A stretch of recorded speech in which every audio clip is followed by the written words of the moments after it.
Yeah, so I want to talk about the debate last night about Ukraine and Russia. A couple of things were said that I want to address, so let's see if I can boil down 7 hours of bullshit into something pristine in under 300 seconds. I'm feeling pretty confident. So, before this situation even kicked off, I had no idea of the history of the situation. I just looked at this and saw there was heavy one sidedness by the mainstream. So, I went rogue. I stayed away from that altogether. I pretty much had three sources Professor John Mearsheimer, journalist Vladimir Posner, and Chris Hedges. And I'll link some of the videos that I was watching. First off, to Sargon in the chat, Sargon defending my position. Thank you for that, sir, for which he took an avalanche of petty name calling.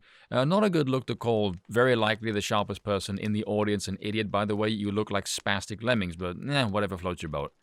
So early on, we called Putin apologists right out of the gate, which does not help the situation, by the way. You look like an antagonistic asshole.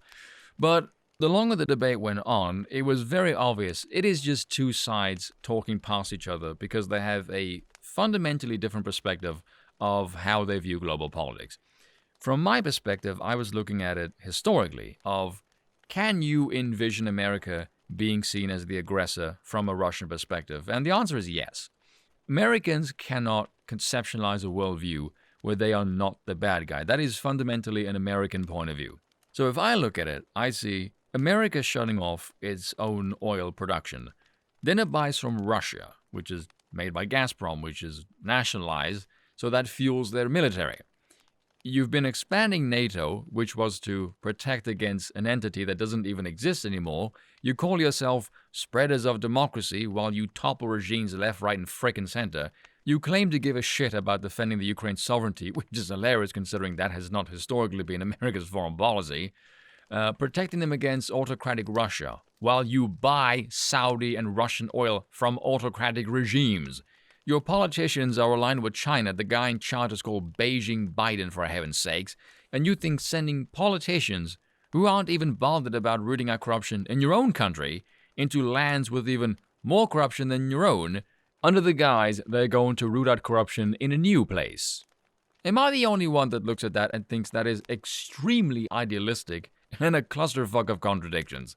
At the very best, America's foreign policy looks schizophrenic. But people seem to think that I was advocating for appeasement and sacrificing the sovereignty of Ukraine to the great Russian beast. First off, none of these people know what the hell Putin is after, and anyone who says they do is full of shit. So please spare me your self-righteous smugness, you twats.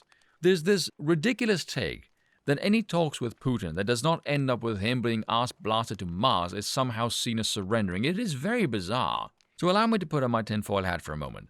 I think Russia being encircled by an American-led force who's lied to them for years on end. Ukraine is not brought into NATO, but it's still militarized to the hills, provokes Russia into a confrontation, and the whole world bands together to weaken Russia. And the US gets to up its war machine again after laying somewhat dormant for many a year now. So Ukraine was used as bait to pull the Russians into aggressions. Because I honestly do not think any US politician who is pushing for this interventionist crap gives an ounce of an ass about the sovereignty or the people of Ukraine. I don't. And that's just my 2 cents. So now we have two sides. It's the defend the sovereignty, saber-rattling neocon position versus opposing this, or heaven forbid staying the hell out of it altogether, which makes you a Putin apologetic. You do realize there is also Russian people involved in this. It's not simply Putin's regime. This is very frustrating. How in the hell, after the last 3 years of everything we've had to endure, there are so few people who can look at the entire media apparatus all against one thing and not arouse any suspicion?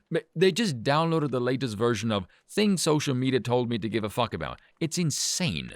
So my take on it was this. You're already in the thick of it. There's two parties already engaged. This is not a bloody regime-changing scenario. Yes, I find your sovereignty-simping idealism very heartwarming now.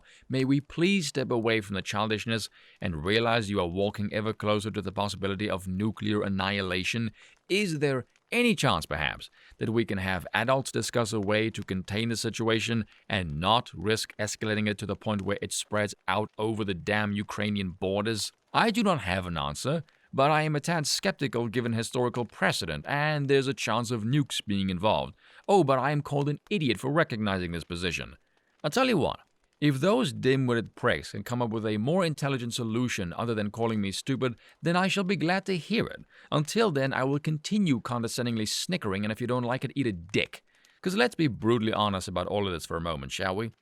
If this was relegated into a small news space, or we didn't have social media and a massive corporate conglomerate pushing politics, I suspect very few people would give a damn about any of this in the grand scheme of things. And that's all for today. Until next time.